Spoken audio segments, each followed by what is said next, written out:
friends, and welcome to Hope Worth Repeating, a weekly podcast segment of Behind the Mic podcast with Mike Stone. So glad to be here with you today. I'm Amanda Valantine, and every week I get to host this amazing podcast about hope worth repeating. And basically what we do here is we take an author and their work, I pull quotes from that, and hopefully those quotes will inspire you and bring you some hope. And maybe you may even want to dive deeper by purchasing the book yourself or by checking it out at your local library or whatever you may want to do. That way we can look at what other successful people or other people in the trenches are doing to keep hope as a part of their lives. So I'm so glad that you're here today. I have a question for you. Where would you say that your level of peace is today? Let's go on a scale of like 0 to 10. So 0 is like, I have zero peace. I am a mess. My insides are just like ringing. I can't think straight. I can't focus. I don't sleep. I'm not eating well, or, just my eating habits aren't good. I feel zero peace at all times. Okay, that's 0. And then let's go to 10. 10 is like, you're on the beach and the waves are coming in. It's beautiful and it's peaceful. It's the ocean. And it's not because you live there and work there. It's because you're just relaxing there. And that's the kind of peace that you have. So, and I'm talking about not like outward peace, but it's that feeling of that peace internally in your soul, where you feel like your body's relaxed, your shoulders are down, you're not tense anywhere in your body, and you're also not feeling that ringing sensation and tightening sensation in your soul, in your spirit, in your gut, but there's that where you feel peace. So where would you put yourself honestly on that scale right now, 0 to 10? And then the second question I want to ask you today is, where do you want your peace level to be? Most people would say, of course, I want there to be level 10 peace all the time. But the truth is that oftentimes we thrive on pressure, and you'll hear a lot of people say, I work best under pressure. We thrive on drama. We've just been accustomed to seeing these things play out on social media and on the news channels, and our adrenaline just keeps going, and we live from crisis to crisis. So to say, yes, I want a level 10 peace, and then to do what it takes to get there, 2 totally different things, right? And that's why I'm excited today to feature a book that really understands that peace does not come automatically. Chaos comes automatically. And today I'm featuring the author Morgan Harper Nichols and her book, Peace is a Practice. I have it here with me today because my iPad has gone MIA, so I am going the old-fashioned way, which for me is the new-fashioned way, because I am a pen and paper kind of person. I'm a to-do list person. I download all these great apps that people recommend, and then I never use them. So I keep paper everywhere. So my notes today are not digital. They are on a pad of paper right in front of me. So maybe you are the digital calendar, digital reminders, digital to-do lists, and then I'm on the other extreme. Let's just put it that way. I'm the one at the grocery store still with the paper list. So, I'm the one that still carries around a daily planner. So there's my level of peace right there. But anyways, I want to feature her today because she understands that peace is something that takes practice. To live in that state of peace is not something we can will ourselves to do. It is not something that happens overnight. It takes practice. It takes the willingness to develop a new rhythm. In fact, the byline of her book Peace as a Practice says, an invitation to breathe deep and find a new rhythm for life. It really is about finding a new rhythm, deciding to get off of whatever treadmill or hamster wheel or, whatever the analogy is, and deciding to practice peace. So I think you're going to enjoy her work. Morgan Harper Nichols came on the scene, not too long ago, really. And when you think about the timing of things, and she's become very popular on social media accounts. She has over 2 million followers, and she's known for her digital artwork, which is beautiful, and her sayings. And most of the things that she posted, especially in the beginning, were responses to other people reaching out to her and saying, this is where I am in life. This is my struggle. This is my chaos. This is, my hopelessness. This is my loneliness. And she would listen intuitively, and she would respond with this beautiful digital artwork and specific sayings back to that person about what is also true in that season. What is also true in the season of winter? Well, spring is coming, right? So I have a lot of respect for Morgan Harper Nichols because of her listening in such a noisy culture and caring about the individual so much that she takes the time to respond to the one. And that's very meaningful in this day and age. So here's a few things from her book that I think are really powerful. The first is a set of questions that she asks us to look at and ponder and go a little deeper on. And the first one is, what can I learn right here? What can I learn right here? Even in the chaos, even in where I am right now, what can I learn?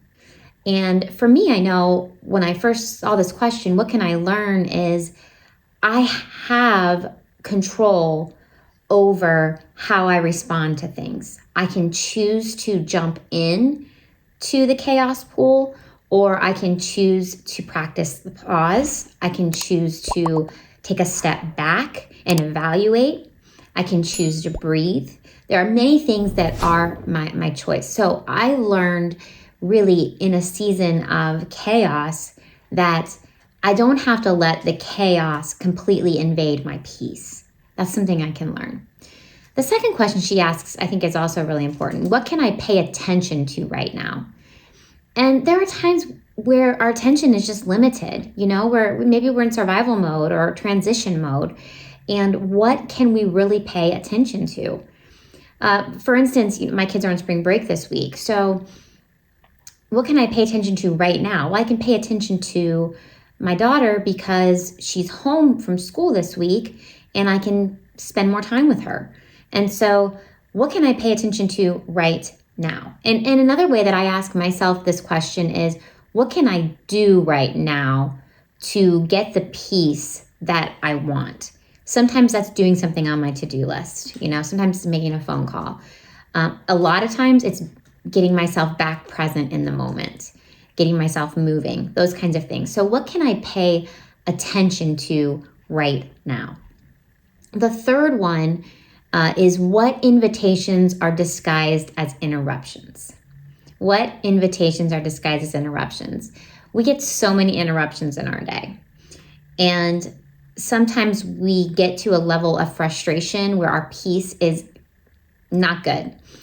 And because we constantly get interrupted. And then there's a lot of people that associate disrespect with being interrupted. And so then we feel disrespected because of the interruptions. And if only some people understood how important my life is, that kind of thing. So if I look as an interruption sometimes as maybe this is an invitation, that can change my perspective on things. So I want to share with you too, she has a list in her book of what practicing peace is not and what it is. So I think this is important because we can get in our heads, okay, practicing peace, that sounds kind of like existential, like transcendental? Like, is that something I can touch? I don't get it. I'm not a super, intuitive person. So is this something I can really do? So let me share with you what she says. So I'm quoting these directly from her book, Pieces of Practice. So practicing peace is not, these are things that we would say. Everything's okay, I promise. Or I'll be fine, don't worry about me. Or I just want everyone to be happy. Or I won't mention what bothered me, I'm just trying to keep the peace. Or finally, I'll just stay out of politics. I'm not even going to touch that one today, but let me tell you what practicing peace is, what she says. These are some of the statements you might say when you're practicing peace. The first one is, it's hard to say this, but I'm not okay. Or, it's not easy for me to ask, but I do need help. Or, I can no longer live to please everyone. Or I will courageously pursue a safe space to speak directly about what I'm feeling right now. Or I am equipped to have hard conversations, knowing even those moments are wrapped in grace. When I choose to be present, there is room for learning, growth, healing, and restorative justice. I love that. And then following that list, she says this, quote, practicing peace is the willingness to go beyond initial reactions and get down to the ones that remind us that amid our fears, the river still flows. The river of peace can still flow. A lot of it has to do with how we react, how we address things. And like she was talking about, initial reactions. Oftentimes our initial reaction is not going to bring us peace. It's not going to bring peace to a conversation. It's not going to bring peace to a relationship. Our initial reaction. In fact, I used to joke with people that I would not give my first response or my 20th. It was usually the 21st response that was finally safe for me to give with all the stuff that was flowing through my head. And so that's one of the ways that we practice peace is letting our initial reaction go down the river and taking that time that we need and being honest with ourselves. Another thing she shares is to practice peace, we need to look for the light. Look for the light. Life is full of light and shadows. Of course, sunlight brings people so much help mentally. Just in so many different ways. The sunshine is so good for us. It's so good for nature. She talks about looking for the light everywhere, though. Where is there light? And when you're struggling to find peace, finding light is a very good practice. What is shining bright around me? Maybe a good question to ask yourself. She says this, quote, in learning to hold both shadow and light, I have been able to practice peace in my daily life. That's powerful because oftentimes we want to hold light, but we don't want to hold shadow. And I'm reminded of, the book of Job where it says, are we only to accept the good things from God and not the hard things that come? There's another scripture that says, it rains on the righteous and the unrighteous. We learn to hold both shadow and light as we continue to practice peace. After this point of the book, she really dives into what does that new rhythm look like. So I'm going to let her explain that to you when you pick this book up and dive deeper. But I do believe there is hope for peace, even in chaos, whether it's chaos in your home, in your workplace, in the world, in politics, wherever the chaos is for you, there is hope for peace. Thank you so much for listening today. I'm so glad that you chose to join me.